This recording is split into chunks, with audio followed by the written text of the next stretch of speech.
Ada sebuah jenis kelelahan yang tidak bisa disembuhkan hanya dengan tidur 8 jam. Itulah saat di mana bukan hanya badan yang capek, tapi batin dan jiwa juga terasa kering. Pernahkah kamu berada di titik itu, di mana kamu merasa sudah memberikan segalanya, tapi rasanya tetap kosong?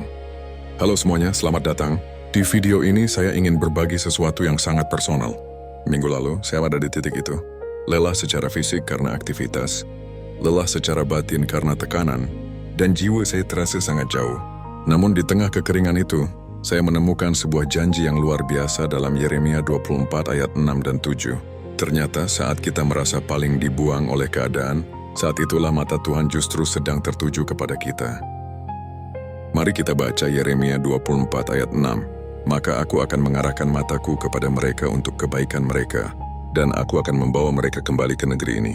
Aku akan membangun mereka, bukan meruntuhkannya. Aku akan menanam mereka, bukan mencabutnya.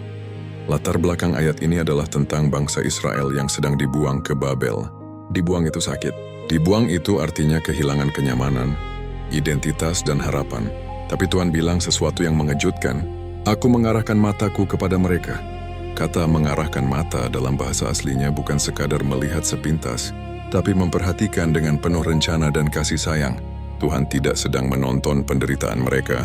Dia sedang merencanakan pemulihan mereka. Minggu lalu saat saya merasa sudah habis energi, saya berpikir, Tuhan lihat nggak ya kondisi saya? Kok rasanya saya dibiarkan berjuang sendiri? Tapi Tuhan itu unik cara bicaranya. Tiba-tiba, atau tante saya mengirim sebuah pesan WhatsApp. Tidak ada angin, tidak ada hujan. Beliau mengirimkan ayat Alkitab beserta renungannya yang sangat menguatkan. Di setiap khotbah yang saya putar secara online maupun kebaktian secara onsite, semuanya membicarakan hal yang sama, tentang kekuatan di tengah kelemahan. Disitulah saya sadar, inilah cara Tuhan mengarahkan matanya. Dia menggunakan orang-orang di sekitar kita, dia menggunakan teknologi, dia menggunakan pesan-pesan yang tepat waktu untuk bilang, aku di sini, aku melihatmu. Masuk ke ayat ke-7, Tuhan berjanji, aku akan memberi mereka suatu hati untuk mengenal aku, bahwa akulah Tuhan. Seringkali, kelelahan yang kita alami diizinkan terjadi supaya kita sampai pada satu titik, kita sadar bahwa kita butuh Tuhan.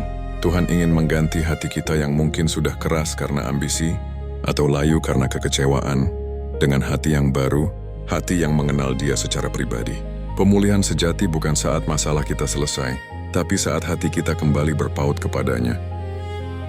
Teman-teman, jika kamu menonton video ini dan merasa sangat lelah, ketahuilah bahwa ini bukan kebetulan. Mungkin ini adalah cara Tuhan mengarahkan matanya kepadamu hari ini. Tuhan tidak ingin meruntuhkanmu. Dia ingin membangunmu. Dia tidak ingin mencabutmu. Dia ingin menanammu lebih dalam agar akar imanmu kuat. Mari kita berdoa singkat. Bapa, terima kasih karena Engkau adalah Allah yang memperhatikan. Untuk setiap jiwa yang lelah saat ini, biarlah mereka merasakan tatapan kasih-Mu. Berikan kami hati yang baru untuk mengenal-Mu lebih dalam lagi. Amin. Terima kasih sudah menonton renungan ini.